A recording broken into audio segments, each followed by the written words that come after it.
quarto ao lado. Madalena postou-se rente à entrada do salão, o corpo meio escondido, olhando de soslaio para a multidão avizinhada junto aos caixões. Não ousava chegar mais perto. Ficou ali, ouvindo os cochichos e resmungos que traçavam hipóteses e teorias, tanto por parte dos amigos e conhecidos dos dois defuntos, quanto, em grande maioria, dos repórteres que haviam se deslumbrado desde o dia anterior com a trágica história que correu por todas as casas de Botafogo. Madalena havia passado a noite em claro, trancada na humilde casa na velha Rua dos Barbonos, assombrada pelo dúbio monstro da culpa e do medo. A notícia da tragédia chegou-lhe ao peito de forma intensa e inesperada, como o tiro que havia ecoado 3 vezes na casa da amiga de longa data, Rita. Pobre Rita. Por que chorava por ela? Havia desejado por tanto tempo sua bancarrota, tinha trabalhado com afinco, inclusive, para esse fim, e agora se inundava em lágrimas exasperadas, percorrendo a cada instante o árduo caminho das lembranças daquela história sórdida de ciúme, traição e, claro, amor. Sim, ao final era um amor. Tão somente um amor, pérfido amor, o culpado de tudo. Sejam bem-vindas e bem-vindos ao podcast As Amigas Geniais, um espaço para a gente transformar o conceito de amizade e sororidade por meio de literatura, escrita e colagem. Eu sou a Marina Monteiro. E eu sou a Sandra Costa. E no episódio de hoje vamos conversar sobre como a escrita e a literatura podem navegar por diferentes expressões de arte, se materializando na forma de livros, filmes ou séries de TV. O nosso convidado de hoje é o genial escritor e roteirista Rafael Waltryk. O Rafa é jornalista e por muitos anos trabalhou como repórter e editor em veículos de comunicação de Santa Catarina e do Paraná. Até que um dia ele bancou uma transição profissional e resolveu apostar na carreira de roteirista de cinema e TV. E eu posso dizer que ele começou em alto estilo. O Rafa foi criador e roteirista-chefe da série de TV Contra a Capa, que hoje está sendo exibida na Amazon Prime. Além disso, o Rafa é professor de roteiro na Hollywood Film Academy, daqui de Curitiba, e eu tive o privilégio de tê-lo como professor. O Rafa também é contista, é fanzaço do Rubem Fonseca e de quadrinhos. Ele ainda é noivo da minha querida amiga genial, Cris, e adora tirar foto dos seus 2 gatos brancos, a Ori e o Naru. Seja bem-vindo, Rafa. A gente está muito feliz de ter você aqui com a gente hoje. Uhul! Bem-vindo, Rafa! Oi, gente, tudo bem? Eu que agradeço aí pelo convite, pela oportunidade. Adorei a ficha corrida, tá, Sandra? Muito legal aí, as lembranças e tal, tá ótimo. Então é um privilégio estar conversando com vocês. Tudo certinho, né? Tá ótimo, muito bem apurado. A Sandra poderia ser jornalista também. Tá tudo sob controle, é isso aí. Obrigado muito pelo convite, tá? E pela oportunidade. Eu estou animadona aqui para a gente descobrir. A primeira vez que eu converso com um roteirista, eu quero descobrir tudo, como que acontece tudo desde o começo. Opa, vamos lá, não, estamos aí, né? Rafa, então, já que você falou do jornalismo aí, de certa forma, a respeito da minha apuração, eu queria entender um pouco a respeito da sua relação com a escrita. Então, assim, pelo que eu sei de você e dessa história, você escreve contos desde sempre, né? E de que forma que esses primeiros textos teus determinaram o teu ingresso dentro do mundo do jornalismo e como que a escrita funciona dentro desse universo, né, jornalístico? Conta pra gente um pouco a respeito disso, da tua história. Então, Sandra, a minha relação, né, com a escrita e principalmente com a leitura vem muito de uma questão de criação, né, eu digo assim, porque eu sempre fui muito estimulado assim, pela minha mãe, desde criança, quando eu comecei a ler. A gente sempre morava em cidades pequenas, daí ela ia lá, sempre nos mudava, a primeira coisa que a gente fazia quase sempre era ir até a biblioteca da cidade para fazer o cadastro, para eu conhecer, para eu voltar, né, com vários livros para casa. Assim. Então, eu sempre fui muito influenciado assim, por isso. E quando chegou o momento de escolher uma profissão, né, para cursar um vestibular, né, para fazer uma formação, o jornalismo me veio com uma opção, não por uma questão de eu acreditar assim na minha carreira como jornalista, de ter segurança em relação a isso, mas porque, para mim, naquele momento, era uma maneira de eu me aproximar da escrita, né? De eu ter uma formação que estivesse relacionada à escrita, porque, sim, eu já sentia vontade de escrever, né? Ficção, no caso. Já tinha escrito, assim, muito jovem, assim, eu tenho até hoje um caderninho, quando eu tinha 12 anos, que eu comecei a escrever um romance. Assim, num caderninho, assim, à mão mesmo, né? Claro que nunca terminei, devo ter escrito umas 20 páginas e tal, mas está guardado aqui. Então, me pareceu, assim, uma opção meio natural, né?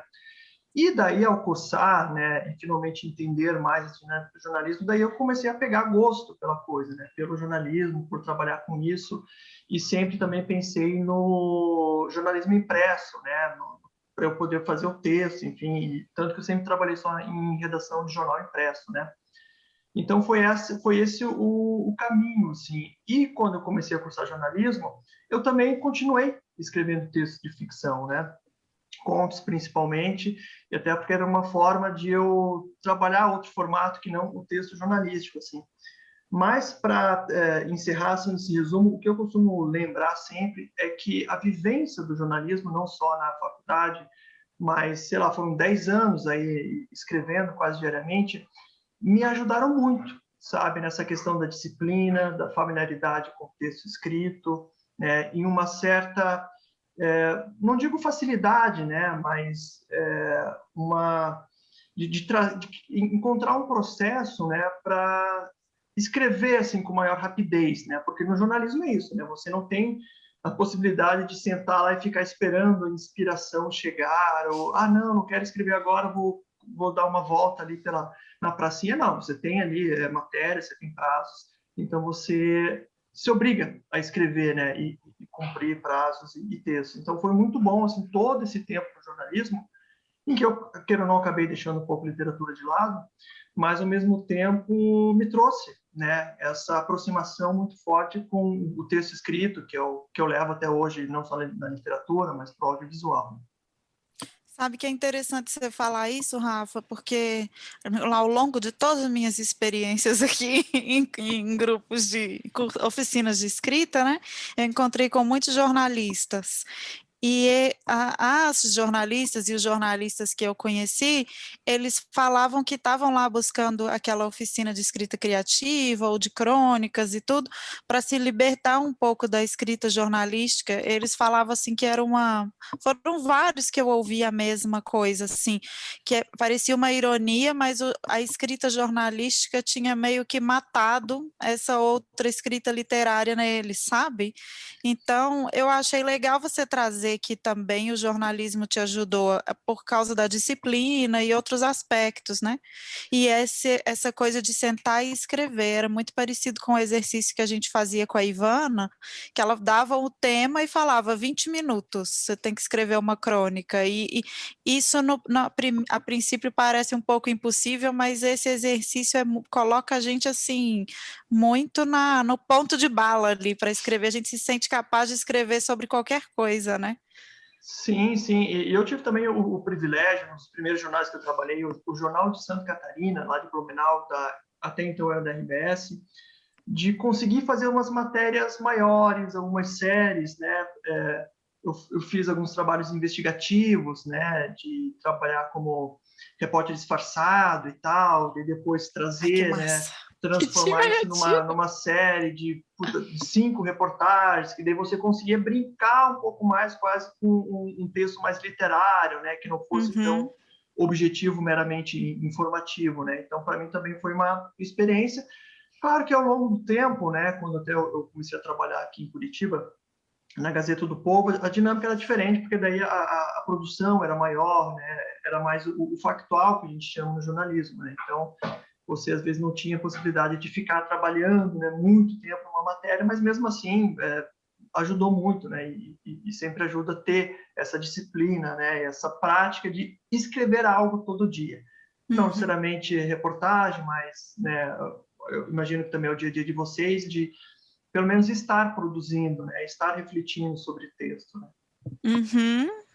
Com certeza. Ô, Rafa, todo dia, né, Sandra? A gente É o que a escreve. gente deseja com todo Não, o eu fiz esse coração. exercício. Eu fiz esse exercício um tempo, foi maravilhoso para mim, e eu não sei por que que eu abandonei, assim, né? Do mesmo jeito que eu Ah, lutei para colocar na minha rotina, quando acabou o prazo que eu ia fazer esse exercício, eu parei e ainda não retomei, mas realmente é muito transformador, eu acho muito terapêutico, inclusive, e coloca a gente para. Eu não sei, acontece algo dentro da gente que a gente começa uma transformação assim muito interessante, tanto pessoal quanto com a escrita, assim, é bem catártico, eu achei, sabe? O meu exercício era de escrever durante meia hora qualquer coisa que viesse na minha cabeça todos os dias, e foi muito bom, saiu muita coisa boa. Ô, Mas sabe, Rafa, oi. pode falar. Não, eu só ia complementar, Marina, assim, tipo, também é interessante a gente pensar, né, na escrita como um processo, né? Porque eu acho que às vezes a gente imagina, né, que a escrita se resume ao momento de você, sei lá, abrir o Word, ou no caso dos programas de roteiro, começar a roteirizar, mas assim, eu gosto também de, talvez eu não consiga escrever hoje todo dia, mas eu estou pensando, né, em ficção todo Sim. dia, né, fazendo anotações, é, caminhando pela rua e pensando, né, refletindo sobre uma história que está ali, que está amadurecendo, né, criando documentos, né, eu trabalho muito no meio audiovisual com sinopses, argumentos, que são textos de apoio ao roteiro, né, que você geralmente Uhum. fabrica eles antes para partir para o roteiro. Então é legal pensar nisso, né? A escrita em si, às vezes, é o fim do processo, né? Que é algo que Sim. finalmente você começa a escolher palavras e colocar no papel. Mas tem muita coisa antes disso, né? E eu acho que isso também já toma muito nosso tempo, né? Diariamente. Rafa, eu falo assim, às vezes eu escrevo uma coisa, meu marido fala assim, você sentou e escreveu isso agora? Aí eu falo, não, já estou há 3 dias maturando isso dentro, né? Quando a gente tem uma ideia, eu acho isso muito legal, porque tem alguma coisa que eu escrevo, tudo que eu escrevo, eu penso assim, eu vou escrever sobre isso. Aí pronto, jogo no universo e fico esperando ele mandar de volta para mim, né? Porque isso acontece assim, numa caminhada, na hora que estou tomando banho, sempre em alguma situação, um movimento que eu estou fazendo, aí a história começa a chegar. É muito legal isso. E acho que é legal a gente refletir sobre isso também, né? Porque há uma visão romântica, né, Guri, sobre esse ofício, né, da escrita e da Uhum. literatura, que foi muito e continua sendo muito assim compartilhada pelo cinema, por série TV, que é aquela cena clássica que vocês já devem ter visto em vários filmes, do escritor que senta na frente do computador com aquela tela em branco e fica ali maturando, assim, sabe, esperando um lampejo, uma epifania para começar a escrever e não consegue. Gente, não é assim que funciona, né? Geralmente Não. você prepara, você pensa, você tem anotações, você tem, sabe, às vezes diagramas e tal. Não quer dizer que isso seja burocratizar o processo, né? A inspiração nos ajuda, mas por outro lado, assim, a gente tem que deixar um pouco para trás essa coisa, assim, sabe? Tipo, eu sento ali, começo a escrever e do nada, sabe, a ideia Brota um surge. clássico. Não, não, isso, nossa, isso é. Antes Até, fosse assim, né? Mas não é, geralmente. até porque normalmente nesses filmes, né, Rafa, tem aquela visão do escritor em que ele está assim num campo verde, tem um lago e os pássaros voando, e às vezes não é bem assim o nosso universo E de tomando um escrita. uísque, fumando um cigarro e na máquina de escrever ali, ó, bombando como se, né, eu não posso parar, né? Não é assim. Caminhando na praia, né? Na beira É, do mar, É, aquele tempo meio nublado, assim, não, é clássico. Né? é, ó, mas assim, tem uma coisa que eu amo na vida é clichê. E aqui cabe mais um, que é 99% transpiração mesmo, assim, como tudo na vida, né? Essa inspiração romântica que todo mundo fala, ela vem da sua relação no dia a dia, aí surge uma inspiração, assim, né? Uma coisa legal, mas tem muita palavra, muito texto cortado antes de chegar. Tem, né? Bom. Eu acho que isso é importante estar pensando no papo que vocês tiveram com a Ivana, que tá aqui num episódio do podcast, né? Que é legal também a gente pensar nisso, porque sim, né? Não se trata de um dom, uma escrita, né? Ou de um talento que vem com a pessoa. Não, isso é um ofício, né? Que pode ser aprendido, que pode ser praticado, que pode Por ser todos. desenvolvido, né? Assim, e por meio de vários processos, sabe? Então, essa coisa do artista iluminado, né? Que é o gênio, que...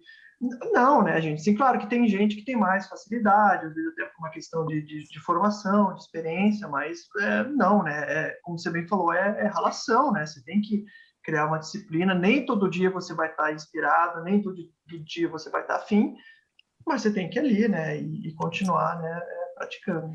Capacidade, né? Todo mundo tem para fazer tudo que quiser, né? Claro que tem as exceções, os brilhantes, né?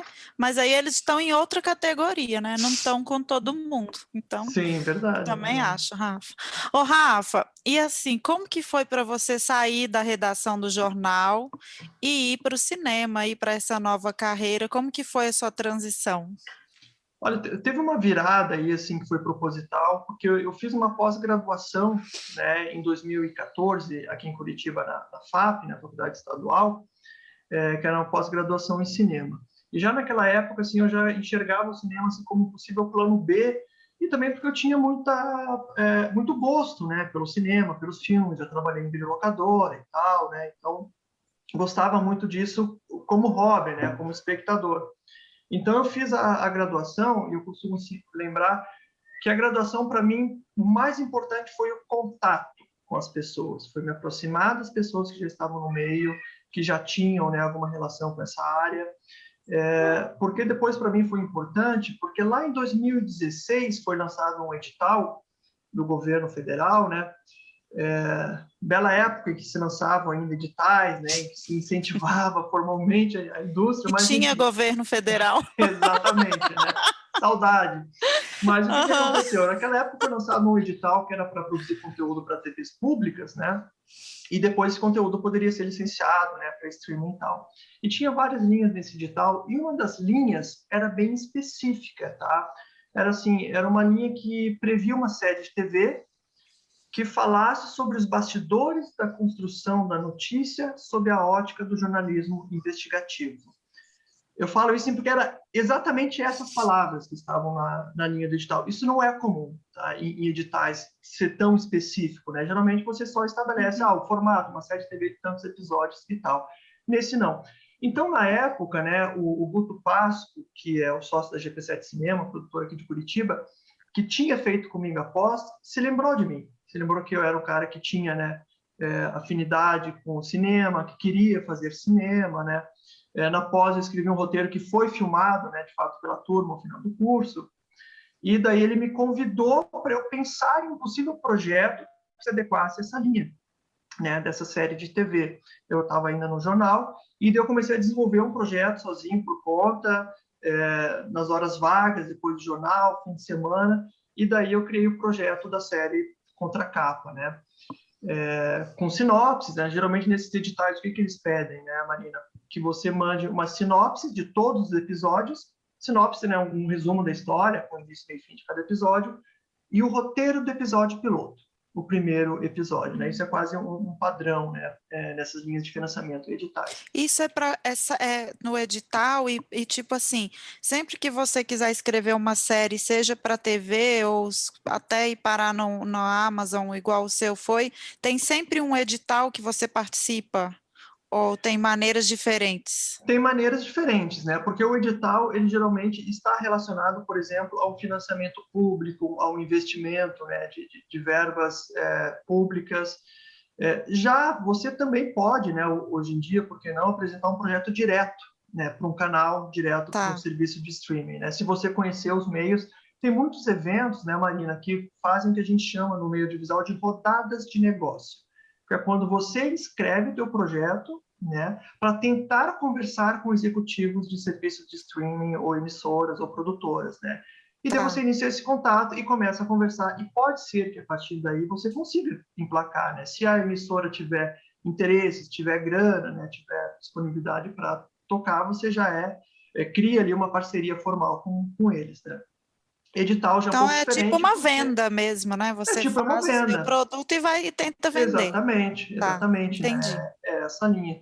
Então, no contracapa, que daí foi por meio de edital, né, não foi por contato direto com a emissora, a gente teve a felicidade de ganhar o edital lá em 2016, e daí, em 2017, a gente montou a sala de roteiro e começou a escrever de fato, né? E daí foi no final de 2016, já sabendo que o edital tinha sido contratado formalmente, né, ou seja, a gente tinha vencido, daí eu deixei o jornal, deixei o jornalismo, porque não ia dar para conciliar, por questão de tempo também, né? E porque eu senti uma mínima segurança ali, né? Já havia um cachê estipulado para mim, então eu entendi, tipo, não, peraí, eu fiz umas continhas básicas ali, tipo, por mais que eu não consiga emplacar o outro projeto tão em seguida, eu sei que essa graninha que eu vou ganhar aqui nesse primeiro projeto vai me permitir eu me sustentar por X meses, né? E daí eu fiquei um pouco mais seguro de sair do jornal e abandonar de vez a carteira assinada. Um pouco de saudade também, assim, né? Porque hoje em dia roteirista é autônomo, né? Geralmente a gente tem ali um CNPJ até, mas nós não trabalhamos para produtoras, né? Não somos funcionários. A gente é autônomo e vai, eventualmente, criando projetos, né? Fazendo parcerias mais específicas para cada projeto, né? Para cada filme, para cada série. É um dia de cada vez. Não, é um dia de cada vez. Um assim, projeto de cada vez. Não, e eu sempre recomendo, né, para todo mundo que eu converso, né, para os alunos e tal, que como roteirista, é louco isso, né, mas você passa mais tempo criando projetos do que roteirizando de fato, né? E aqui eu falo do projeto justamente esse documento que vai reunir as sinopses dos episódios, o argumento de um longa-metragem, texto de apresentação, referências. Isso tudo faz parte do processo e vem antes do momento, né, de você abrir o programa de roteiro e começar a escrever cena a cena. E até porque muitos editais, ou mesmo essas rodadas de negócio, não vão pedir o roteiro já escrito. Eles vão pedir a ideia bem apresentada, bem escrita, né? Então, assim, e como a gente sabe que não é fácil no audiovisual, né, o ideal é que você tenha 10 projetos prontos, circulando para que um seja, né, efetivamente produzido, e daí você vai, né, ganhando essa atração, né, e trabalhando enquanto algumas coisas vão acontecendo, né. E que à medida que um projeto é escolhido e ganha sucesso, aí você tem mais chances de fazer os outros emplacarem também, né? Porque você vai ganhando confiança desse mercado que Perfeito, você está perfeito. procurando, né? E por isso que eu entendo assim, que é muito difícil para quem começa, sabe, nesse meio, porque você tem, às vezes você começa do zero, e no nosso meio audiovisual, não só aqui de Curitiba, né, mas até quase no país como um todo, tem muito as panelinhas, né, gente? Assim, toda produtora já conhece roteiristas, toda produtora já tem roteiristas parceiros, né? Então, por isso que tipo, você não vai bater na porta da produtora ou do canal dizendo assim, ó, quando surgir a oportunidade, se vocês precisarem de alguém, me chamem. Não, não é essa a lógica. A lógica é, eu tenho esse projeto, eu tenho essa proposta de série de TV, olha que legal, olha que bem desenvolvido que está, sabe? A tua carta de apresentação nesse meio vai ser o projeto, né? Às vezes pode ser um projeto menor, de curta-metragem, às vezes uma série de TV ou longa, mas é essencial isso, né? Que você tem que ter um projetinho embaixo da mão, né? Porque é esse projetinho que vai te abrir algumas portas, porque as produtoras, geralmente, ainda mais no nosso meio aqui mais local, não têm roteiristas contratados. Elas não desenvolvem os projetos por conta. Então, é do interesse delas dar espaço para quem vem com um projeto legal, fazer essas parcerias, elas dependem da gente, né, que é autônomo, né? Então, é um pouco esse o caminho das pedras, né? Ô, Rafa, e você, bom, deu super certo contra a capa, mas como você mencionou, essa história teve início lá em 2016, né? Como que é conta para o pessoal como que é esse trajeto, esse percurso, né? Desde a idealização, então, até você comentou, né, que a tua experiência como jornalista auxiliou muito dentro da proposta do edital sobre uma série de investigação jornalística, até ela efetivamente chegar na Amazon Prime, que foi recentemente, né? Então, ou seja, quase 5 anos de uma história aí. Então, fala para o pessoal um pouco como que é esse caminho das pedras. Cara, e isso é importante, assim, reforçar, Sandra e Marina, assim, porque não sei se as pessoas têm noção, mas as coisas no audiovisual, os projetos, eles têm um ritmo muito próprio, assim. E esse é um ritmo, às vezes é um ritmo meio lento, assim, né? As coisas demoram um tempo para acontecer. Então, por exemplo, no caso do Contracapa, né? Eu criei o projeto da série inicial em 2016. Ainda em 2016, passou no edital. Tá? Acho que poucos meses depois, o que já não é comum, né? Foi rápido relativamente. E daí, no início de 2017, a gente montou uma sala de roteiro, né? Ou seja, eu trouxe, junto com a produtora, a gente escolheu outros roteiristas para roteirizarem todos os episódios, né? Até então, a gente tinha só as sinopses ali, e em sala de roteiro a gente também revê, né, todo o projeto como por inteiro, né, os personagens e tal. Então a gente passou 6 meses nessa sala de roteiro, construindo essas histórias, escrevendo esses roteiros no início de 2017. E daí, já em agosto de 2017, começou a pré-produção, já começou a filmagem, na verdade, né, da série, né? E foram 76 diárias de filmagem, né? Porque são 13 episódios de 52 minutos. Bastante coisa, assim, né? E daí, gente, vem todo depois uma etapa de pós-produção, de montagem, né? Imaginem vocês, não é simples, né? Você montar, editar 13 episódios de quase 1 hora, né? Então, 2018 foi tudo isso, né? A série, enfim, ela estreou na TV pública, né? Na TV Brasil, em 2019, né? Que era a primeira janela que a gente chama, né? A janela tipo, é a primeira, né? Oportunidade ali de exibição, que isso estava previsto no edital. E daí foi. E daí, em 2020, estreou na TV paga na AXN, que é um canal pertencente à Sony, onde passa CSI, Criminal Minds, essa série de investigação, né? Então, já levou um tempo, né, para chegar a um público um pouco maior. E agora, em maio de 2021, que chegou finalmente na Amazon Prime, né, que é um streaming maior, que muita gente já conhece, já assina, né? E agora que as pessoas estão, eu imagino tendo um pouco mais de contato com a série, né? Tá mais fácil de achar e ver, assim, né? Nesse meio tempo, inclusive, estreou no outro streaming, o Look, que é um streaming brasileiro, isso foi no ano passado, mas é um streaming menor e tal, né? Então, não muita gente viu. Então, sim, veja bem, a série, ela foi idealizada em 2016, e agora, em 2021, é que me parece que ela finalmente vai encontrar algum público, de fato. Não que a série não tenha sido vista até então, né? Mas hoje em dia, né, eu imagino que também é o caso de vocês, é difícil, né, a gente parar para assistir algo na TV, na data específica, no horário específico, né? Então, o streaming ajuda muito com isso. Então, é um pouco esse o caminho, assim, né? E, claro, e agora a gente está num esforço, que já vem de anos, de conseguir viabilizar uma segunda temporada. E, assim, a gente já começou negociações, já fez várias, isso lá em 2018. E a gente está agora em 2021, ainda, sabe, nesse, sei lá, talvez tenha novidades em breve, não sei, isso foge um pouco da minha alçada, isso fica a cargo da produtora, né?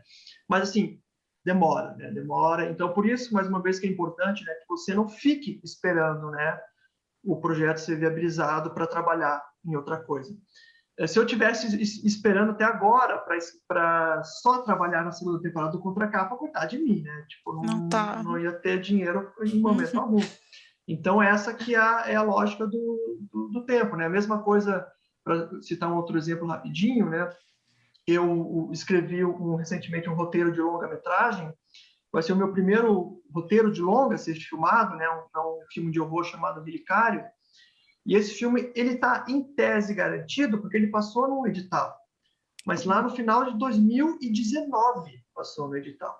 E nós estamos em junho de 2021 e o contrato ainda não saiu, né, da Ancine, do Fundo Setorial. O dinheiro não saiu, né? Ainda teve a pandemia aí no meio para... No meio, sim. E a gente sabe desculpa perfeita, né? E que há meio que uma má vontade, né? Então. Muito... Então, o assim, governo não está sendo muito legal, né, com o pessoal então faz do cinema.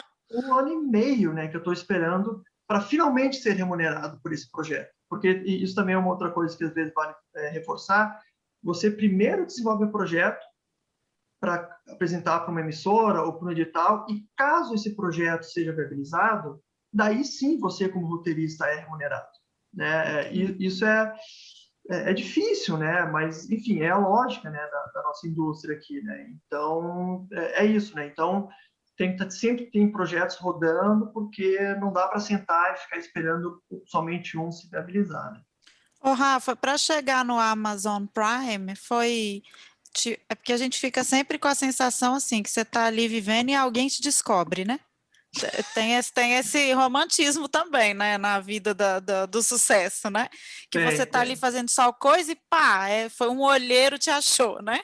Mas assim, para você sair da TV e ir para o streaming, foi também nesse processo de você oferecer, ou foi num processo entre, sei lá, empresas, por exemplo? Não, foi um processo, e costuma ser, tá, Marina, um processo entre empresas, porque o que acontece, né? Eu Tá. sou o criador da série Contra a Capa, né? Que teve a ideia original, que o roteirista-chefe, coordenou a sala de roteiro, roteirizei, claro, né, alguns episódios em especial, mas a partir do momento em que eu fiz esse trabalho, eu não acompanho mais necessariamente, eu não sou o dono do projeto. O projeto está com a Tá. produtora, entende? Então é a Uhum. produtora de cinema que vai se responsabilizar por fazer esse tipo de negociação. Até porque lá atrás, né, quando foi assinado o contrato para viabilizar a série, o contrato aí, sei lá, o orçamento da série era quase 4 milhões, não fui eu que assinei, né? Deus me livre, né? Não queria Ah, essa responsabilidade, né? Foi a produtora. Então, entendi. eles é que têm esse papel, que é um papel essencial, de manter negociações, de apresentar a série para vários canais diferentes, né, para tentar viabilizar uma nova temporada.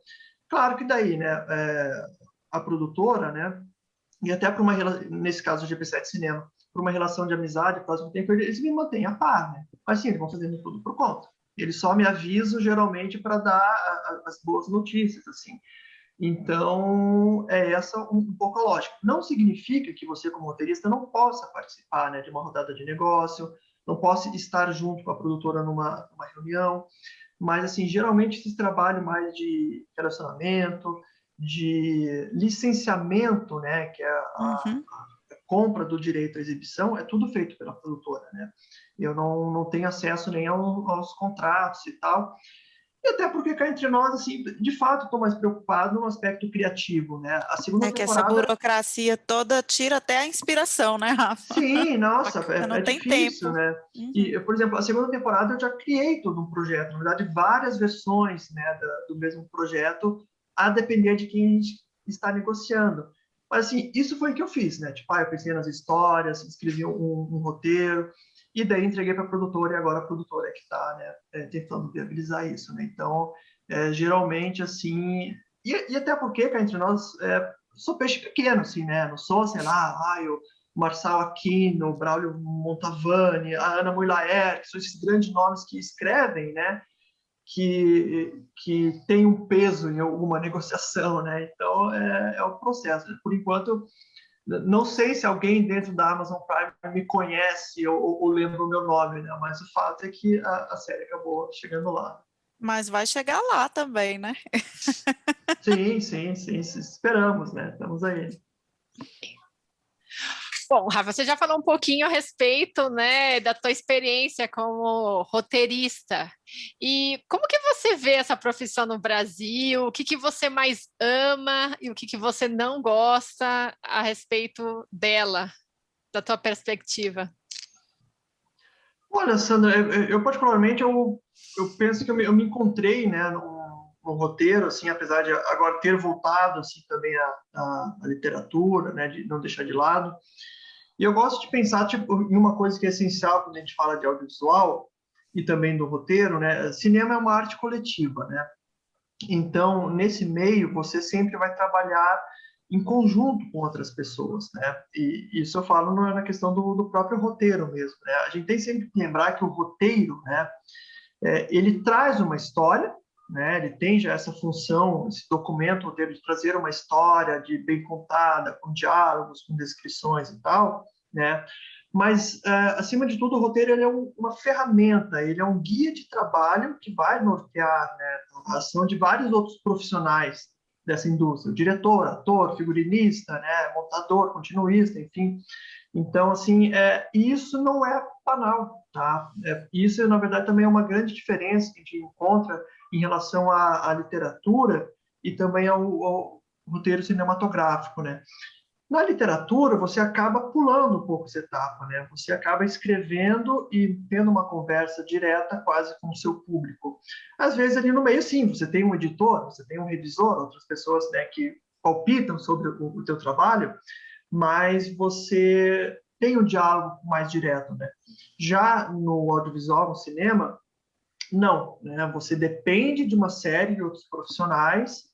E não só isso, né? Você depende, né, de toda uma cadeia de leis de incentivo, de financiamentos, de streamings e tal, que vão viabilizar essa sua obra, né? Um roteiro, de fato, ele só faz sentido se ele for filmado, né? Porque até então, se não, ok, não se lê roteiro, né? É difícil, eu digo se não se lê no sentido de o público, né, em geral, não lê roteiro, né? É difícil a gente encontrar, inclusive, em livrarias, roteiros para serem vendidos, né, para serem lidos, né? Então, isso é fundamental. E por isso que, às vezes, eu fico voltando também um pouco para a literatura, não quero abandonar, porque, às vezes, a literatura me liberta em relação a isso, sabe? Eu posso escrever sem pensar o tempo inteiro, nossa, será que isso é viável? Nossa, quanto será que isso vai custar? Nossa, será como que eu resolvo isso, né? Como que eu mostro isso em uma cena que o personagem está sofrendo essa emoção e tal?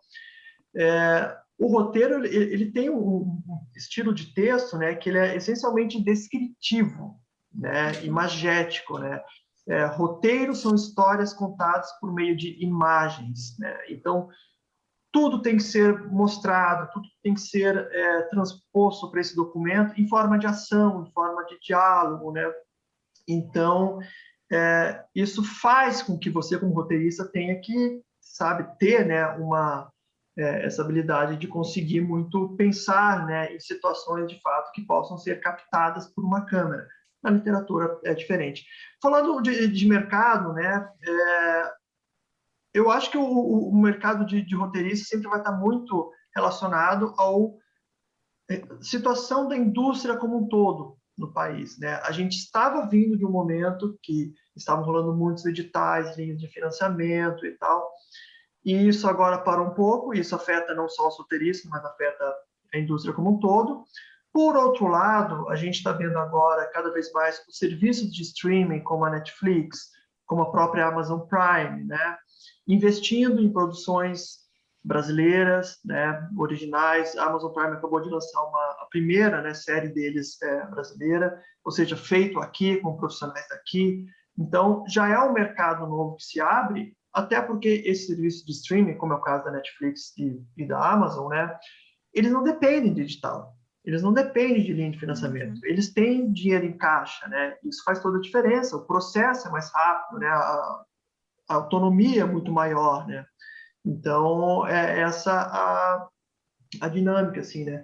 E eu também gosto de lembrar que, apesar dos projetos terem, né, um ritmo que às vezes demora para sair do papel, demora para encontrar um espaço no mercado, quando sai, o roteirista em si é muito bem remunerado, né? Isso, mesmo para projetos um pouco menores, existem tabelas, né? Inclusive a ABRA, né, a Associação Brasileira dos Roteiristas e Autores, tem lá as tabelas com os valores. Então, assim, demora para o roteirista ser remunerado, mas quando é remunerado, opa, dá para sustentar por um ano, para mais, só com aquele grana que dá para o projeto, né? No caso, mais de um longo, de uma série de TV. Então, assim, essa é a dinâmica, assim, né? E, claro, uma coisa que eu também deixo sempre como uma reflexão, né, para quem quer trabalhar nesse meio, cara, é difícil fazer só isso, tá? Ser só roteirista. Assim como vocês sabem muito bem que é difícil ser só escritora, ser só cronista. Não, assim, e esse foi um erro, foi uma ingenuidade minha no começo da minha carreira no audiovisual. Eu fiz a contracapa e imaginei, tipo, putz, agora vai, né? Grande projeto, primeiro projeto super enorme e tal. Não, demorou para surgirem outras coisas, né? E até hoje, né? Não é à toa, assim, gosto muito de dar aula, mas a aula vem, né, também com uma maneira de eu conseguir, né, viabilizar minimamente a questão financeira e tal. Então, demora um tempo e não é comum assim que o roteirista se encontre numa posição de estar sempre envolvido em um projeto, sempre sendo remunerado, né? Então, essa é as dores e também são as alegrias, né, desse meio, porque quando acontece, como foi o caso do Contracapa, como vai ser o caso agora desse longa-metragem, é muito legal, assim, né? Você vê aquilo que você imaginou no papel sendo traduzido para a tela, com outras pessoas incorporando suas próprias sugestões e conhecimento em cima daquilo, né? Mais O uma trabalho vez, dos atores, né? Deve ser muito sim, legal. é arte coletiva, né? Assim, o roteirista não pode ser apegado, sabe? Tem que se entender que o diretor vai trabalhar em cima do teu projeto, do teu roteiro e agregar coisas novas, os atores também, o montador também, né? Eu até brinco, assim, que o diálogo, um diálogo que há no episódio piloto do Contracapa, que para mim é o melhor diálogo que tem, não fui eu que escrevi. Foram os atores que improvisaram no momento da filmagem com o diretor, claro, e eu só fui ver isso muito depois, no momento da montagem, né, que eu acompanhei um pouco. Ou seja, eu mesmo, como roteirista, que tinha escrito o roteiro daquele episódio, fui surpreendido, e muito positivamente, né? Então é legal isso, né? Porque você vai estar trabalhando em conjunto sempre, né? Então é algo a se levar em consideração também. Eu penso que o pior que a gente faz para a nossa escrita é ter apego ao que a gente escreve, assim, a gente tem que sempre estar aberto a cortar modificações, né, porque às vezes por a gente estar com apego a uma palavra, uma frase, a gente perde muita força no nosso texto, né, então a gente tem que a gente tem que saber reconhecer o que é a força do nosso texto e saber a hora de abrir mão, né, de algumas coisas. Ô, Rafa, pegando um gancho nisso que eu acabei de falar, como que o escrever roteiro influencia nos seus textos literários e vice-versa? Assim, você acha que a escrita de um influencia na de outro? Um estilo ajuda ou sei lá? Influencia, sim, bastante, Marina. Eu comecei, né, escrevendo contos e tal, lá nos meus 20 anos, por aí. Parti para o jornalismo, do jornalismo parti para o audiovisual, para o roteiro, e agora estou voltando mais, né, para a literatura, escrevendo com mais frequência, né, preparando, né, novas obras e tal. Como eu falei antes, no roteiro, você tem um texto muito objetivo, né? Muito descritivo, muito claro, muito em cima de ações e descrições, né? E daí eu agora estou trazendo um pouco isso para o meu texto literário, de ter um texto que seja mais objetivo, de fato, que seja mais em termos de imagens, né? E de ação e reação, tá? Ou seja, sem aqueles floreios que, quando eu comecei a escrever, eram muito mais comuns, aquela coisa mais rebuscada, de se buscar sempre um floreio na linguagem, das palavras mais não tão usuais, aquela coisa, né, para mostrar ali, querer talvez mostrar um repertório, né? E hoje em dia não, hoje em dia eu tento fazer os meus contos muito sucintos, entende? Assim, muito ligados às vezes ao próprio diálogo, com poucas descrições. E eu acabei pegando uma mania, não sei se isso vai ser bom ou se isso vai ser ruim. Por exemplo, no roteiro cinematográfico, você não descreve personagem, você cita o nome, a idade e geralmente pronto, deu para bola, assim, né? Porque não é você que escala o ator, né? Então depois vai ser escalado e tal. Então você não dá quase nada no roteiro de informação mais específica. E eu estou trazendo agora isso também para a literatura, assim, tipo, o que se sabe desse personagem é o que ele faz, é o que ele age, entende? É como ele se porta ao longo da história. Não importa para mim se o cara ou se a mulher é loiro, se tem 1,70 m, se é barrigudo ou não, sabe? Eu tento fugir agora desse tipo de descrição mais minuciosa, fica a cargo, né, do leitor, talvez agregar, né, a sua própria visão sobre quem é esse personagem, e me concentro mais realmente na questão da trama, né, da ação, e deixo algumas coisas de fora, né?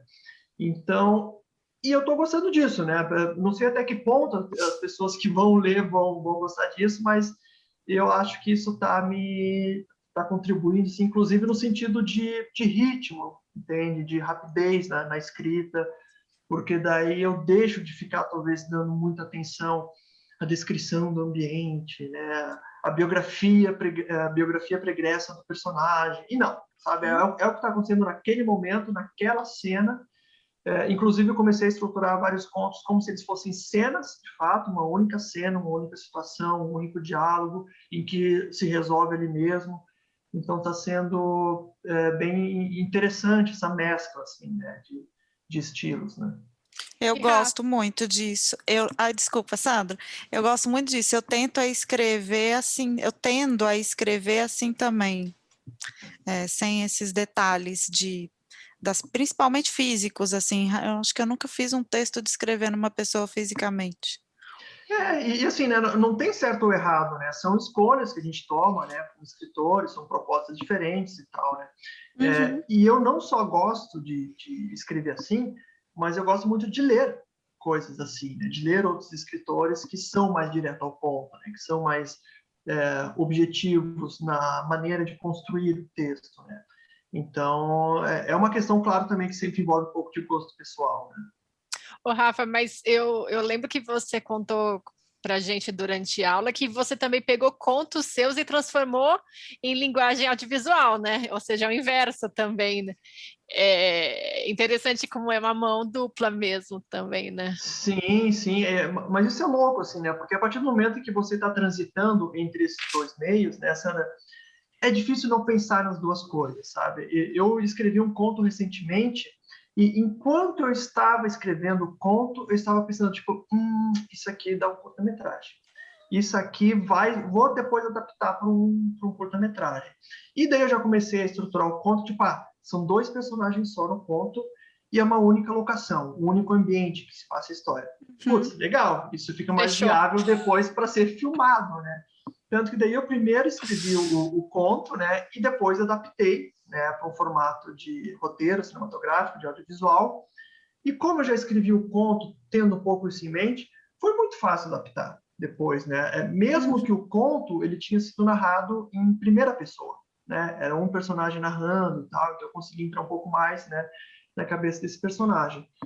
Mas na hora de adaptar, né, no roteiro, né, existe, claro, o recurso do voice-over, da narração, mas ali não, né? Foi só a ação direto, né, daquela história, assim, né? Então, é legal isso também, né? E também vale lembrar que como a gente sempre está procurando, né, como roteiristas, projetos novos para tentar viabilizar no audiovisual, quando você escreve um conto, opa, peraí, já tem ali uma possível história que depois pode render curta, um longa, talvez, se agregar mais coisas, né? Então, não se perde isso, né? Acho que essa mescla é algo que eu vou tentar levar sempre, né? Daqui em diante. Ah, legal, Rafa. E como que é para você, depois de ter aprendido o roteiro, ter praticado a escrita do roteiro, ensinar roteiro, né? Como que é estar do outro lado? E o que você deseja de transmitir de mensagem para os teus alunos a respeito da arte de se escrever roteiros, Rafa? E se você tem alguma dica para quem está começando? Olha, gente, assim, tipo, eu costumo lembrar sempre, como a gente já conversou antes, né, que a escrita, né, seja a escrita literária quanto a escrita no audiovisual, ela se pratica, se aprende, se desenvolve, né? Eu acho que todo mundo que é professor, né, independente do tempo de carreira, cara, a gente tem que estudar muito, né, para conseguir se sentir seguro, para dar aula, para falar a respeito, né? E ainda mais no meu caso, né, assim, porque eu tenho uma pouca experiência, né, uma curta experiência de anos, são, sei lá, 5 anos, 6 anos aí em audiovisual, né? Sim, já tem a série, né, já feita, outras coisas andando e tal, mas assim, né, eu não tenho 30 anos de estrada e tal, então eu tento usar os meus projetos pessoais como cases, né, como estudo, mas a gente tem que estudar muito, tem que estar sempre se conhecendo coisa nova, né? E para mim, isso também me favorece muito, porque ao ter que estudar muito para me sentir seguro, para dar aula, eu acabo aprendendo também, como roteirista, e acabo desenvolvendo coisas e melhorando, né, a minha aptidão, né, e meu conhecimento em cima disso, né. Então já começa por aí, né, essa troca. E outra coisa que eu tento fazer como professor, como instrutor de roteiro, é ser muito claro, sabe, em relação ao que se pode esperar desse meio, ao que se pode esperar dessa indústria, né? Justamente, como a gente falou lá no início do nosso papo, para que a gente fuja das visões românticas, né? Daquela coisa de, putz, eu vou começar a roteirizar e ano que vem vou estar em Los Angeles trabalhando na Warner, na Sony. Gente, assim, ok, pode acontecer, né? Mas é preciso pensar nisso e também levar em consideração que cinema custa muito dinheiro, né? E nós temos pouco dinheiro para cinema. Então, assim, tudo que o papel aceita qualquer coisa, né? O roteiro aceita qualquer coisa. Mas você, como roteirista, tem que ter um pouco desse olhar de produtor, que é esse olhar que vai pensar, tipo, peraí, o que eu estou escrevendo aqui, será que é viável? Será que eu não estou exagerando demais? Será que isso não vai gerar um complicador, né, para esse filme ser produzido depois? Porque, lembrando mais uma vez, né, nós, como roteiristas, queremos que o filme seja filmado, seja um curta, seja uma série, né?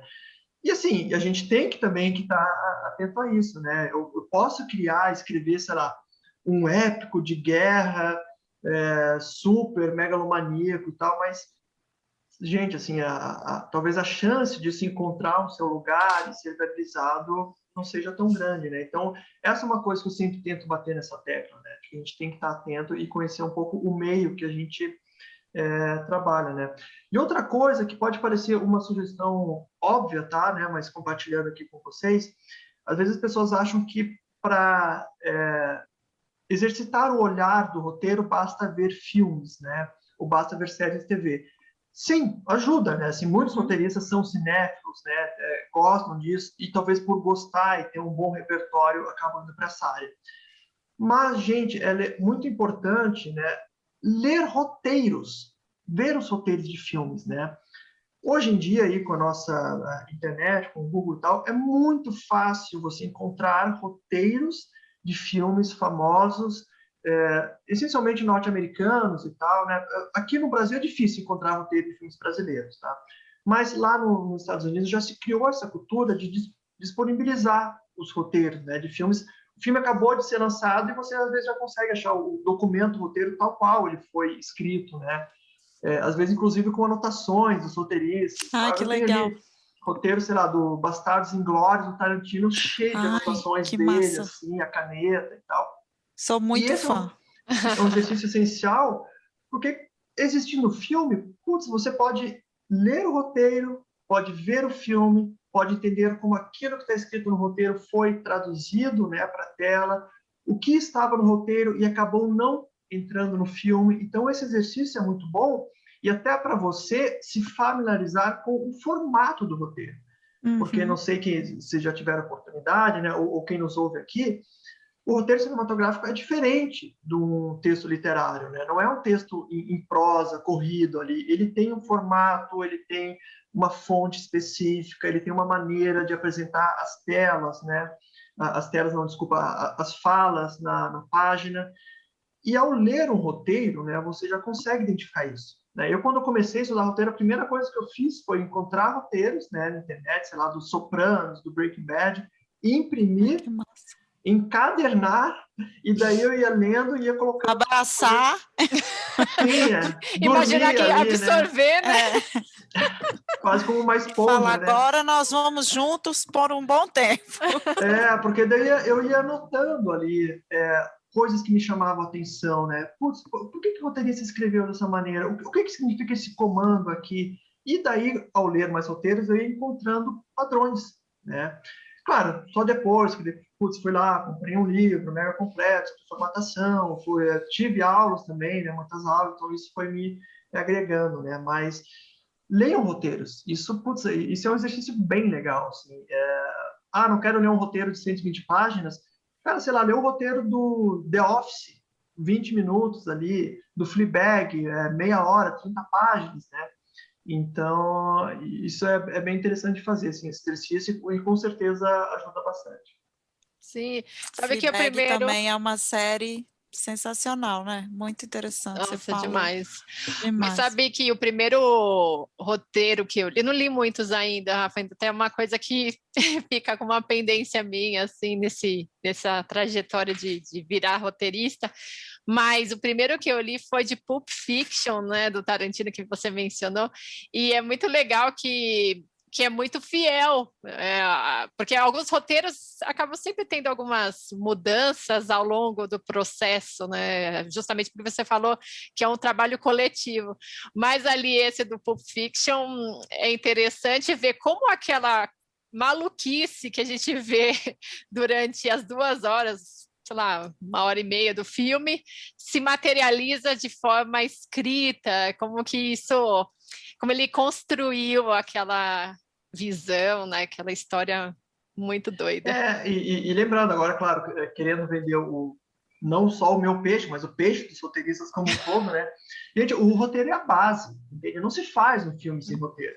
Não, sabe, tem que deixar também essa visão, às vezes, romântica e muito equivocada, de que vamos chegar lá na hora e vamos só improvisar e vamos ver o que vai acontecer. Tipo, não se faz isso, seja numa indústria como a nossa ou numa indústria muito mais madura, né? Como a norte-americana ou a europeia, né?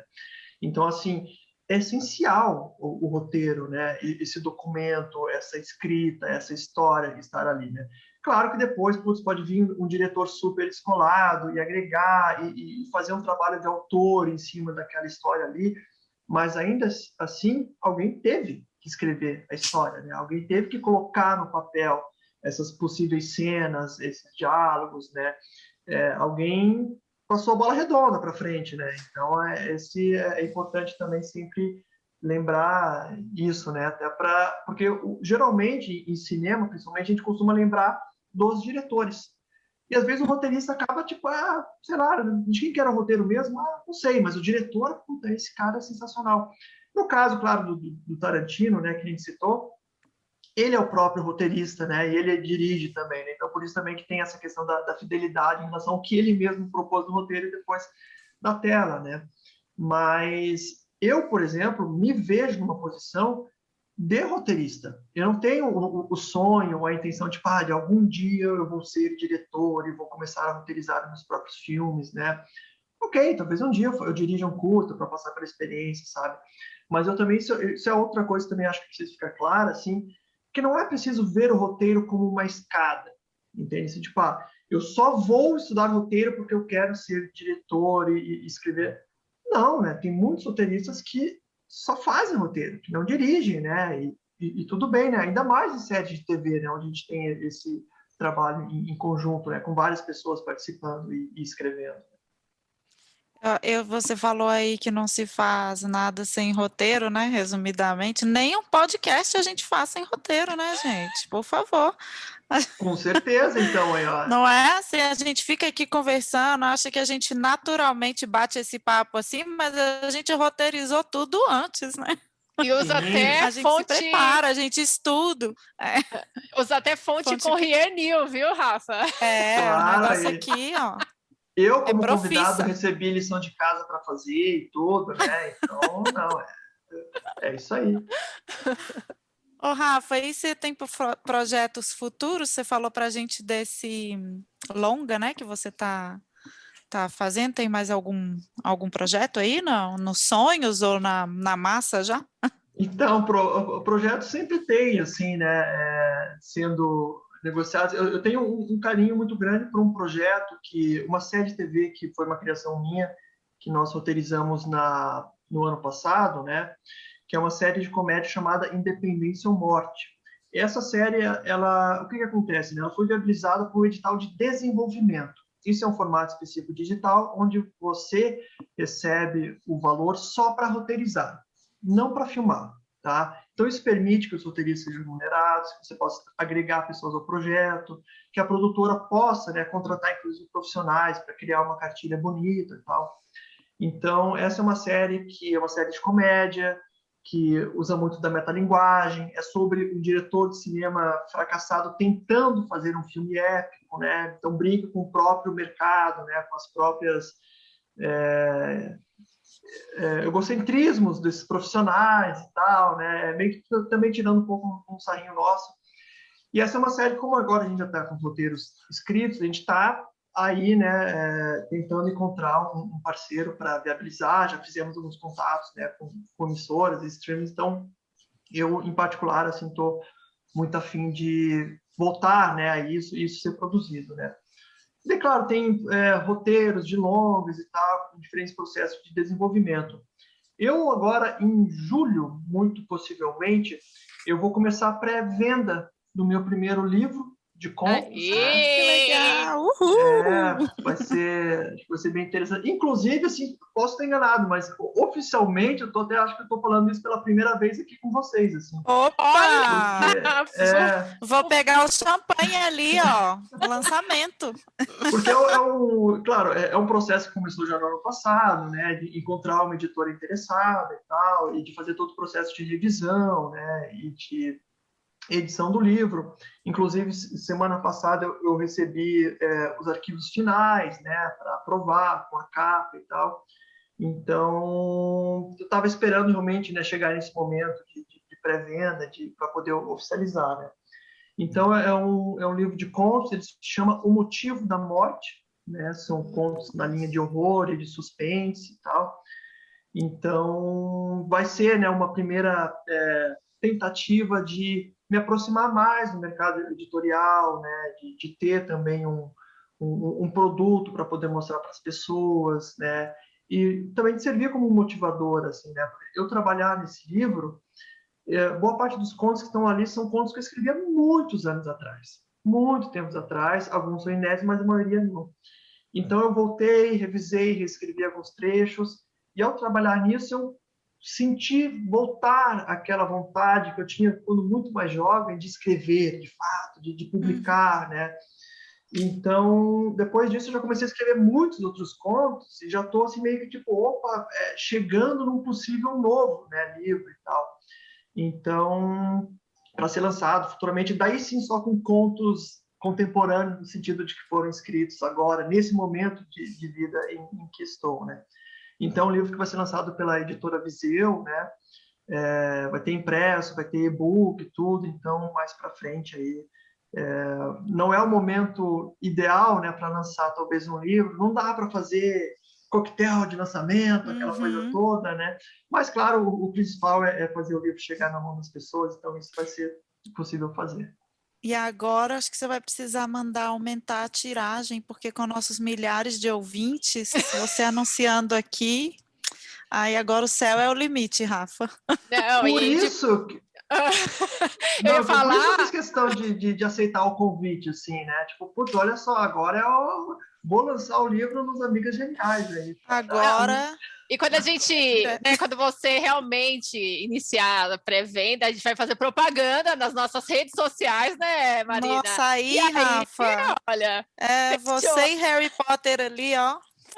Não espero menos, hein, gente? Vamos dar uma ajudinha aí pros amigos. Tô brincando, legal. Vamos para os nossos quadros, então? Uhul! Uhul! Rafa, nosso primeiro quadro se chama O que me faz mais genial? Sandra, quer começar falando pra gente o que te faz mais genial atualmente?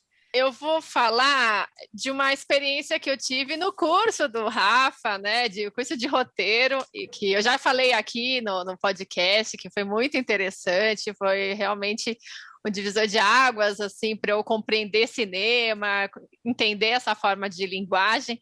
E, para mim, o que me fez mais genial foi fazer o projeto de fim de curso do curso do Rafa, que era um projeto de série de TV ou de longa-metragem. Eu escolhi um projeto de série de TV, e esse projeto acabei escrevendo. E o Rafa, Marina, ele tem uma característica de ele ser muito meticuloso nas observações, nas correções, nos feedbacks que ele dá nos projetos.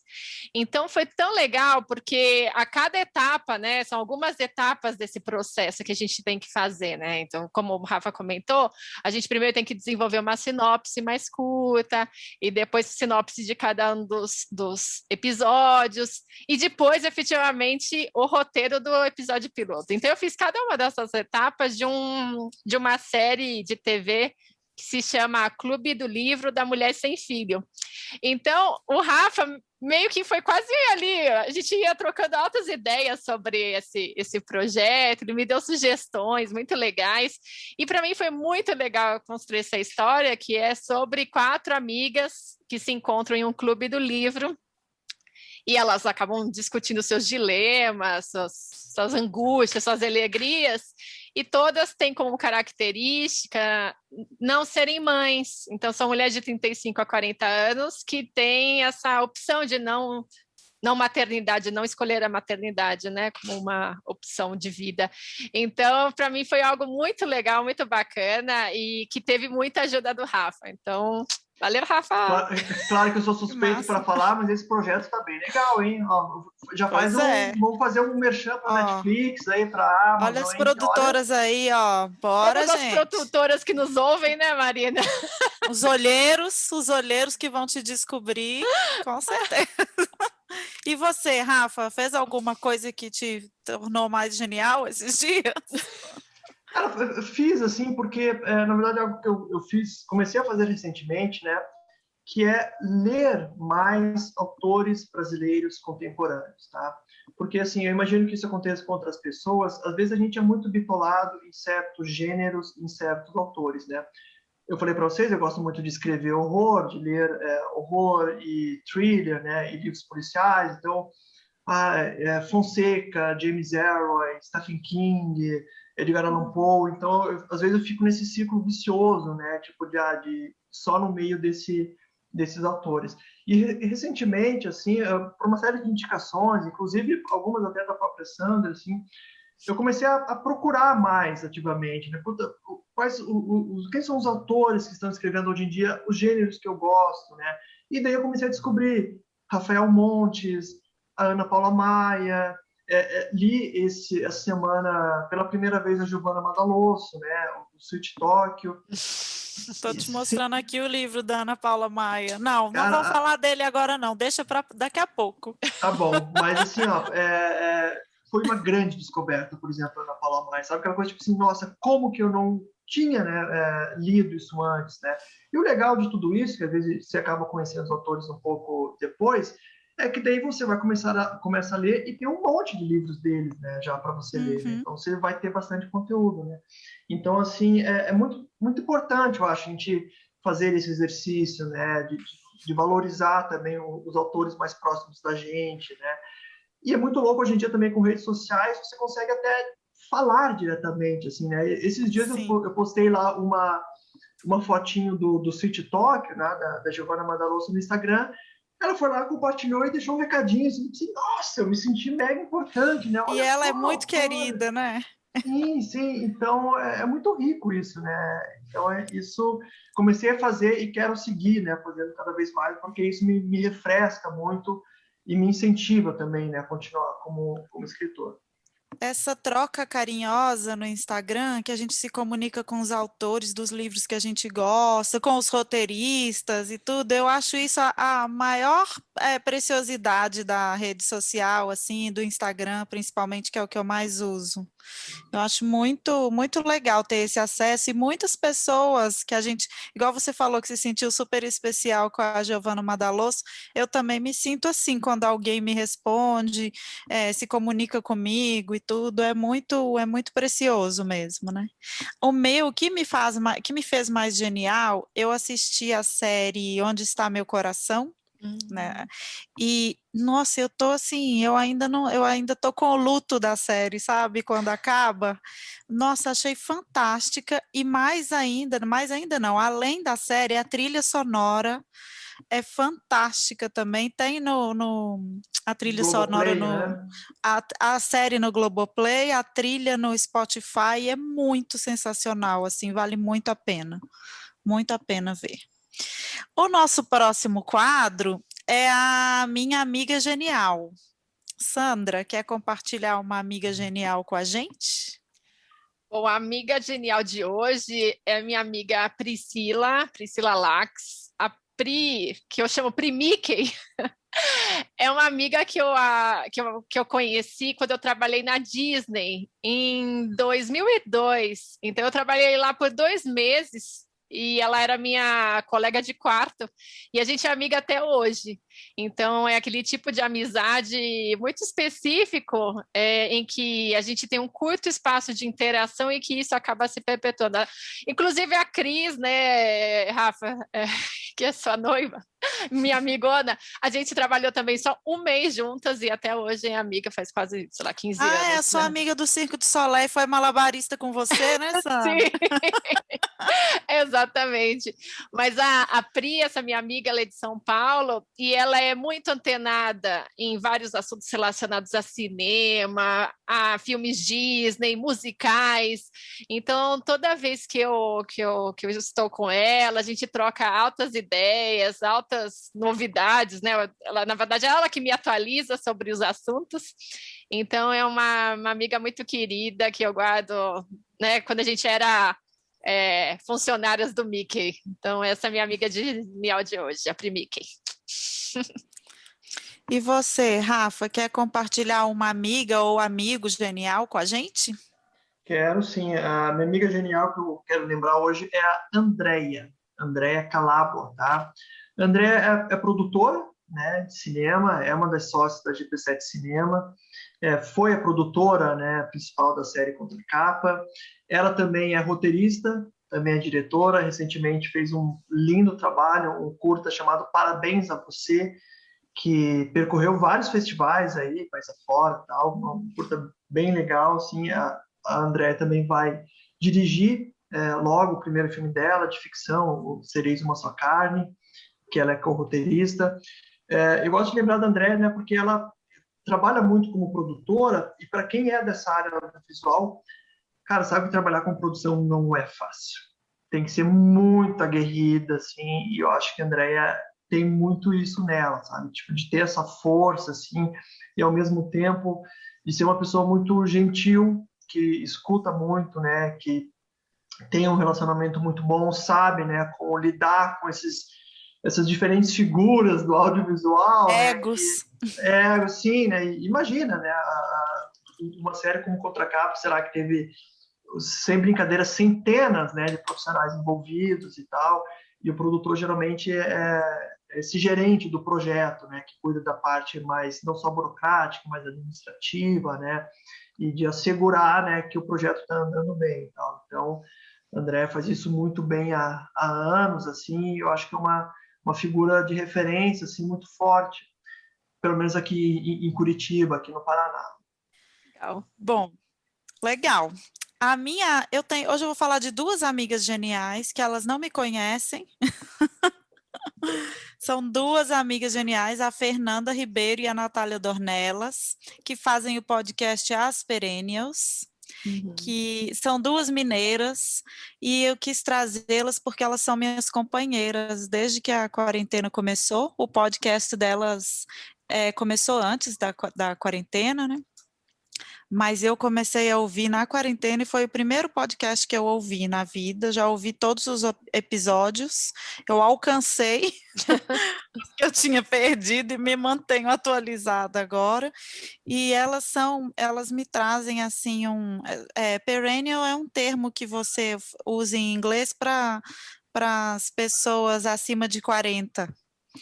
E revertendo um pouco essa coisa que a gente tinha do envelhecimento, né, que a pessoa de 40 anos já era velha, e depois dos 40 você vira perennial porque você já fica meio sem idade, assim, e os costumes mudaram muito, né, dos velhos para nós jovens de 40 hoje em dia.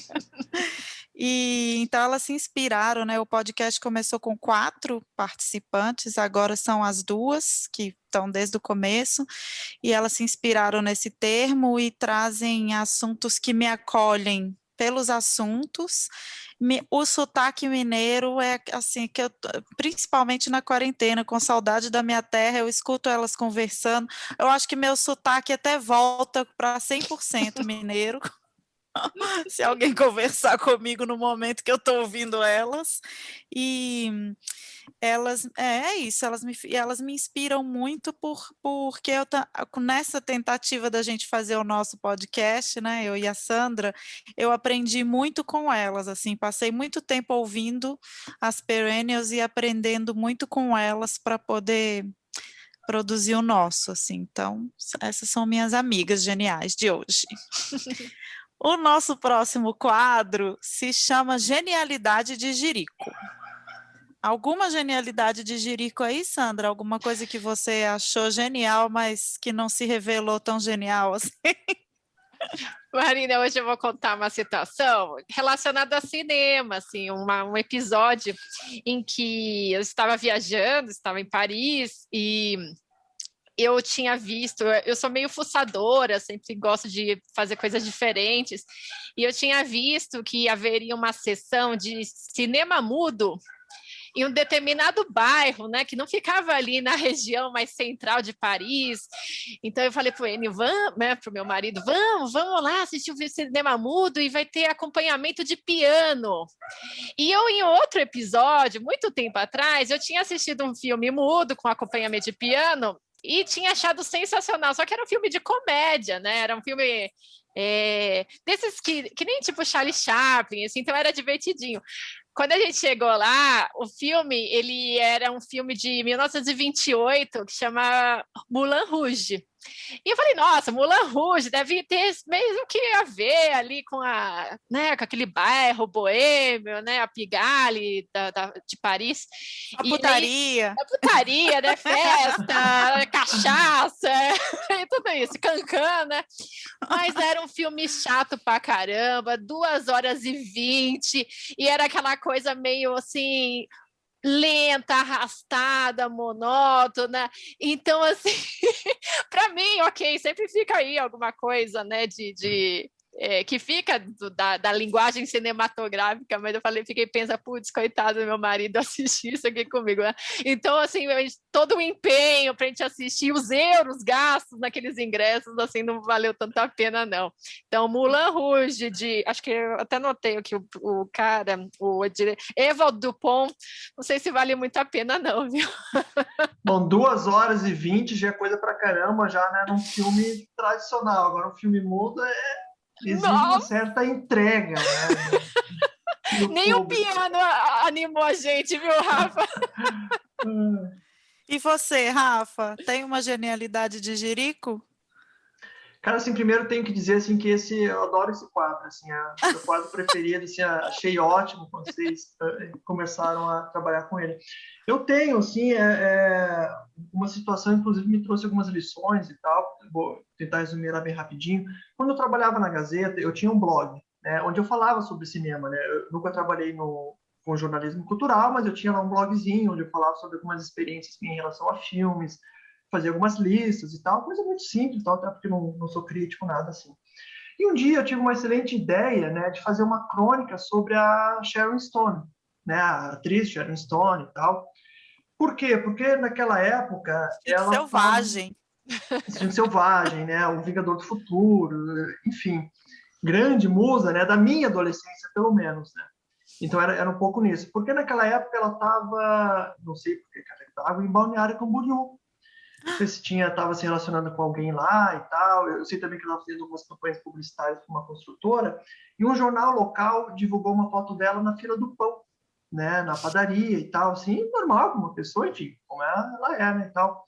E eu meio que quis fazer uma brincadeira, assim, tipo assim, porque depois que eu vi aquela imagem da Sharon Stone, né, essa sex symbol, né, que eu cresci com essa coisa, né, adolescente, nossa, os filmes mega sensuais e tal. que eu tinha perdido tesão na Sharon Stone, assim, porque, nossa, agora aquilo caía, né, aquela imagem, né, que eu tinha na minha cabeça, né, de O adolescente e glamour. tal. E eu fiz uma crônica, assim, e, cara, assim, ninguém lia o meu blog quase, mas, assim, pela primeira vez as pessoas comentaram muito me achincalhando, assim, sabe? Muito, muito, muito, chamando de moleque, puta, mas que texto sexista e tal, coisa. E na época, logo que começou, que surgiu nessa repercussão, eu fiquei muito chateado, assim, muito incomodado, tipo assim, putz, as pessoas não entenderam, as pessoas não sabem o que é ironia, eu tava brincando só, tal. Mas assim, gente, daí vem uma primeira lição, né, que eu trago até hoje, assim. Essa desculpa, tipo, eu não quis dizer isso, não cabe, assim, né? Ainda mais na nossa função de escritores e tal, a gente pode colocar qualquer coisa no papel, mas a gente tem que ter a responsabilidade, né, perante aquilo que a gente coloca e entender que sim, pessoas diferentes vão ter interpretações diferentes daquilo, né? Então, e outra coisa também que eu me dei conta depois, e é um exercício, né, que principalmente nós homens temos que fazer diariamente, sim, estava um texto idiota, entende assim? Talvez a minha intenção tenha sido brincar e tal, mas poderia ter feito de outra maneira, poderia ter, sabe, fugido desse clichê do sex symbol, da mulher ter que estar sempre, né, montada e Sedutora. sedutora e se mostrando como tal, né? Então, putz, depois meio que caiu a ficha, assim, né, cara, tipo, podia ter passado sem essa, né?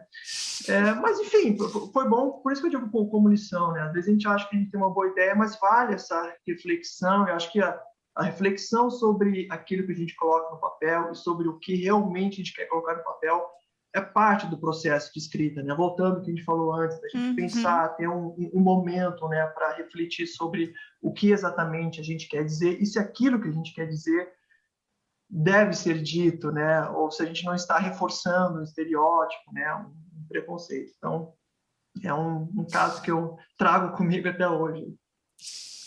Valeu o aprendizado, né, Rafa? O importante é Sempre. que você aprendeu. Tem gente que não aprende, né?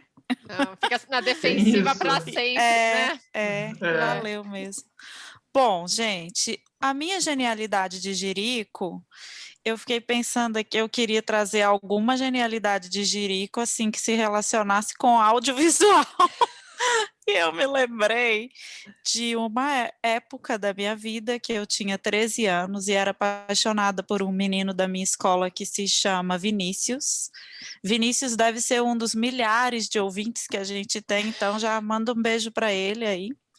Compartilha nosso podcast depois dessa história. Compartilha com os seus milhares de amigos aí, Vinícius.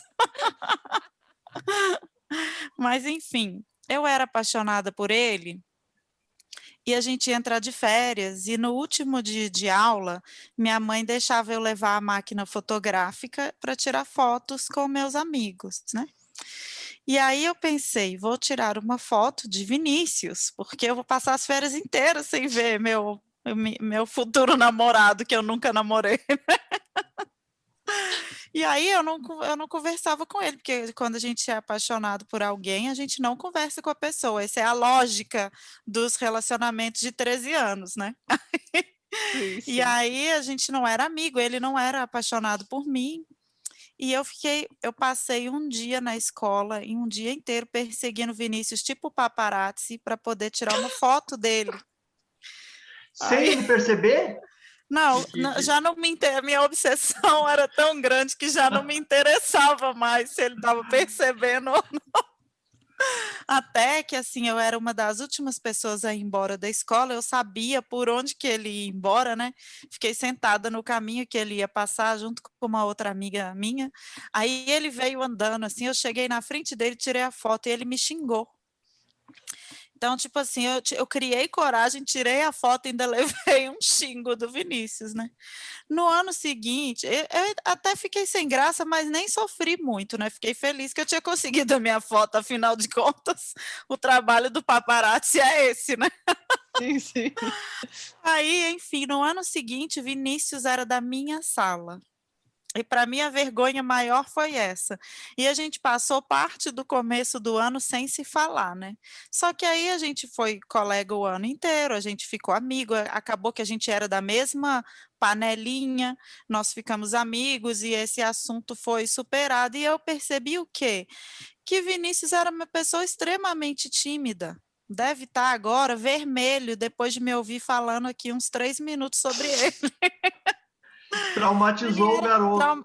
Ele era muito tímido e reservado, né? Hoje, 30 anos depois, né? Pensando isso, ele era muito tímido e reservado, e com certeza foi uma invasão, né? Da privacidade dele, tudo, adolescente também, a minha perseguição para tirar a foto. Então, fica aí a dica, né? Para as pessoas pedirem para os outros para tirar uma foto, e se não deixar, grava no seu álbum mental. Ô, Marina, talvez hoje ele tivesse milhões de seguidores e não milhares, né? Como agora a gente poderia ter uma amplitude maior porque, aí né? Eu tenho essa foto guardada até hoje, quem quiser comprar.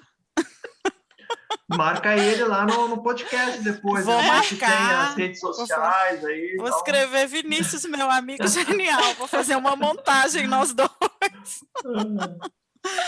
Bom, o nosso último quadro é a dica genial. Você tem uma dica para dar para gente, Sandroca?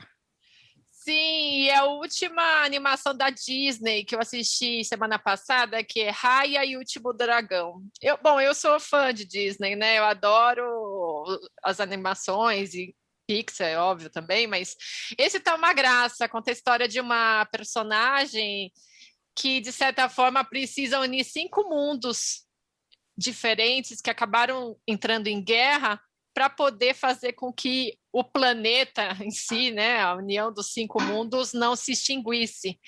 Então, tem uma mensagem bonita, primeiro, né, das personagens femininas guerreiras, ali tem algumas personagens fortes, e mistura, né, óbvio, com os personagens carismáticos, engraçadinhos, mas também tem essa questão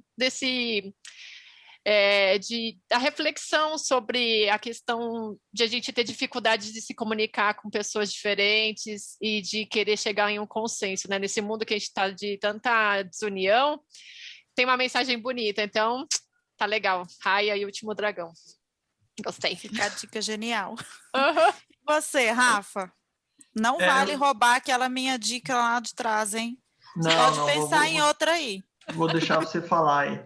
Mas eu queria aproveitar e dar uma dica também de livro, né? E de alguém muito próximo, que é o livro Um Grande Acordo Nacional. É do Robson Vilauba, tá? O Robson Vilauba, ele é ilustrador, é quadrinista. Tive a oportunidade de trabalhar com ele, inclusive no jornal, né? Muitos anos. E sim, sou amigo próximo dele, tá? Ele não me pagou nada para eu estar falando isso, tá? Mas nem sabe o que estou falando. Mas já pode aumentar a tiragem também, né? Já, também, né? Depois eu peço para ele lá uma cerveja, pelo menos. E é um livro em quadrinhos, tá? E é um livro reportagem em quadrinhos que disseca os últimos anos conturbados que a gente teve desde 2013 até agora, né? Fala bastante sobre o processo de impeachment, né, da ex-presidente Dilma, sobre Lava Jato, né, sobre as eleições, também um pouquinho das eleições de 2018. É um livro que o Robson fez ao longo de anos, né? Ele escreveu e ele ilustra, né? É interessante porque ele mesmo se coloca como um personagem dentro do livro, né, mostrando como que foi a apuração dele, as entrevistas e tal. Então, eu acho que é um livro bem interessante, né, que ajuda a gente a refletir sobre tudo que aconteceu nesses últimos anos, e também é uma boa porta de entrada, né, para quadrinhos. Né? A gente costuma associar histórias em quadrinhos a super-herói, a coisa infanto-juvenil, mas não, né? Tem vários autores que publicam histórias ficcionais, adultas, né, mas também reportagens em quadrinhos. Né? Eu acho que esse é um meio que a gente ainda não tem muito contato, né? Pelo menos de autores nacionais, então fica aí a dica. Um Grande Acordo Nacional pela editora Elefante, que publicou. Robson o quê mesmo? Vilauba. Vilauba. É até Eu ia legal, né? Até comentar isso, né, Marina? Porque a gente começou recentemente um clube de leitura de quadrinhos, sabe? Porque a gente identificou mesmo essa questão que você colocou, de que as pessoas não conhecem os quadrinhos destinados a adultos, essa temática adulta, e são tão legais, são tão diferentes, e, nossa, uma riqueza muito grande, né, Marina? Sim, né? grande descoberta. E esses quadrinhos costumam ser muito autorais, né? No sentido, eles são Uhum, muito diferentes entre si, eles trazem muito, né, do estilo, não só do traço, né, do visual, mas também da voz, né, do autor. Então, são sim. obras bem interessantes. Cada um é uma surpresa, assim, é muito, Sim, muito sim. legal, muito especial. Bom, a minha dica é o livro Enterre Seus Mortos, da Ana Paula Maia, porque a gente estava falando de roteiro, eu não entendo nada de roteiro, né? Só assim, intuitivamente. E quando eu li esse livro, eu pensei, isso aqui é um filme, isso aqui não é um livro. É pura ação, só tem ação. E na hora que você estava explicando no roteiro que a gente escreve a ação, eu falei, gente, isso aqui é pura ação. E depois que eu li, né, eu li para um clube do livro que eu participo, uma formação e mediação de clube de livro, e alguém lá falou para a gente que a princípio esse livro tinha sido um roteiro. Tinha sido contratado para ser um roteiro e acabou que virou livro, fez o processo contrário, né? Eu acho, normalmente. É maravilhoso, é muito diferente de qualquer livro que eu já li, assim, brasileiro. É fenomenal, assim, uma obra sensacional. Então fica a dica, Ana Paula Maia, Enterre Seus Mortos. E o E curioso, tá, Marina, só complementando, desculpa, pode eu complementar. conheci a Ana Paula Maia pelo trabalho dela como roteirista. E depois fui atrás do livro, porque não sei se sabe, era roteirista daquela série recente da Globoplay, Desalma, que é uma Ah, eu não série. sabia.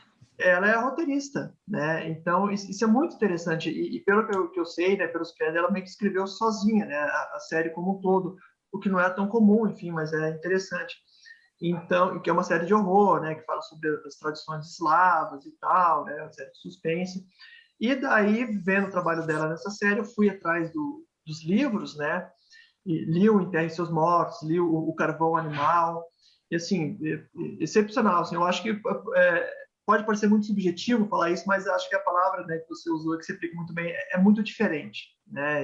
Uhum, E isso é um universo muito brutal, assim, né? Muito, isso. e sim, o Enterre Seus Mortos, cara, tipo, tá quase realmente pronto para virar um filme, assim, né? Porque é uma história muito Uhum. fechadinha, muito direta ao ponto, assim. Você consegue imaginar as cenas já na cabeça, assim, é impressionante.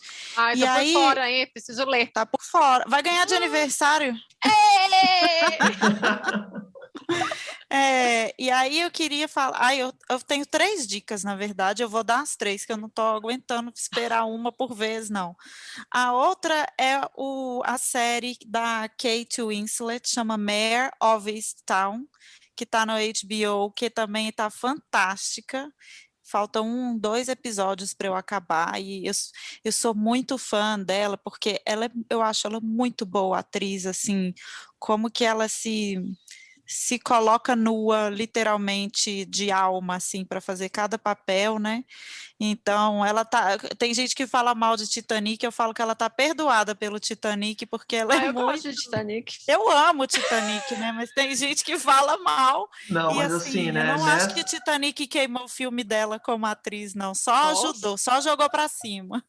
o fato é assim que sim, né, Marina, nessa série ela tá excelente, assim, né? Tipo, Uhum, a série é dela, assim, né? Claro, leva o é, nome dela, assim, né? Mas é uma série de investigação e tal, mas que é também um estudo de personagem, né? Tipo, porque tem muito dos isso. dramas pessoais, do conflito familiar, assim. Excelente sugestão mesmo. E ela tá muito boa. E aí, porque eu lembrei dela, eu lembrei da primeira atuação dela que me marcou, que foi no filme O Leitor, que era um livro, né? E virou filme, por isso que eu quis trazer essa dica, porque já que estamos falando de roteiro, esse livro eu achei muito bonito, uma história muito bonita, e ela, quando eu vi o filme, ela me impressionou. Eu acho que eu vi o filme, eu acho que foi por causa do filme que eu quis ler o livro, de tão bonito que eu achei, assim, e ela foi muito boa atriz também nesse filme, foi a primeira atuação dela que me marcou. Eu achei que você ia Então, fica falar o a amor dica, as não 3 tira. Eu achei que você ia falar o amor não tira férias, Marina. Ah, minha filha, eu posso falar também, porque eu adoro esse Eu filme, adoro né? esse filme. Mas eu estou tentando ser uma pessoa assim mais culta aqui no nosso podcast. Eu Estou já tentando fazer bacalho, as né? pessoas, tentando fazer as pessoas dizer para as pessoas que apesar das minhas genialidades de jirico todas, que eu só passo vergonha, eu sou a única que passa vergonha contando história aqui, me tornei uma mulher assim, com uma cabecinha que dá para aproveitar.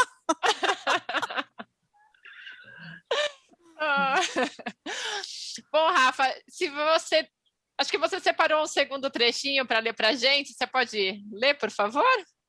Posso sim. É o início do roteiro, tá? Do filme Relicário. Relicário, cena 1. Externa, estrada do interior. Interna, carro do Teodoro. Dia. Teodoro, 42 anos, dirige por uma estrada de chão, rodeada por campos abertos. Em alguns pontos, é possível visualizar cabeças de gado à distância. Trata-se de uma paisagem típica do interior em uma região agrícola. Ao lado de Teodoro está Renata, 40 anos. Ela encara a estrada à frente com uma expressão cansada, de quem está viajando há algumas horas. Cristina, 16 anos, está no banco de trás. Ela usa fones de ouvido e digita no celular, ignorando o que se passa ao redor. Pausa. O silêncio impera no carro, enquanto Teodoro segue dirigindo, os olhos fixos na estrada. Renata puxa o celular e olha para a tela por um instante, conferindo a hora. Ela observa Teodoro pelo canto do olho e pega uma garrafa plástica de água. Toma um gole longo. Renata oferece a garrafa para Teodoro, que nega sem tirar os olhos da estrada. Renata vira o corpo e mostra a garrafa para Cristina. A jovem olha por um instante para a água e também nega com a cabeça. Renato volta a colocar a garrafa ao lado do banco. O carro balança e trepida, conforme passa pelos buracos e pedras da estrada de chão. Ai, que demais, Rafa. Dá vontade de querer saber o que acontece depois das cenas. Daí aqui, a partir dessa mesma cena, tem um diálogo e tal, né? Uma cena mais longa, e esse é o começo, né, da cena, que é essencialmente mais silenciosa, né, descritiva. Que legal, Nossa. Rafa. Então, poxa, a gente ficou muito feliz de conversar com você. Muito obrigada. Valeu mesmo. Gente, eu que agradeço aí pelo papo, tá? E pelo incentivo, né? E sou super fã de vocês, assim, né? Amizades à parte, assim, eu acho que estou fazendo um belo trabalho, né? De incentivar a leitura, de falar sobre leitura, né? De dar espaço também para pessoas que não são do mainstream, vamos assim dizer, né? Que estão começando, que são de áreas específicas. Então, é sempre muito agradável ouvir vocês e ouvir também os convidados. Vida longa aí ao podcast Amigas Geniais. Ai, obrigada, Rafa. Que amoroso. Obrigada mesmo, Rafa. E se você quiser deixar teu recado aqui para o pessoal, enfim, suas redes sociais, um eventual curso que você vai fazer, ou mesmo a dica aí do livro que vai lançar daqui a pouco, fica à vontade, Rafa. Eu vou deixar só, então, o meu Instagram, que é a rede social que eu mais uso hoje em dia, e é bem simples, tá? É instagram.com/Rafael_Valtric, tá? Com W-I-C-K no final, W-A-L-T-R-I-C-K. É lá que eu costumo, né, postar coisas sobre carreira pessoal, né? Eu costumo dar muita sugestão também de livro, do que eu estou lendo, né? E fica também um lugar super aberto para conhecer pessoas, às vezes alguém que quer mostrar algum projeto ou conversar, né, sobre algum projeto do audiovisual, lá estou super afim e sempre pronta aí para conhecer e papear.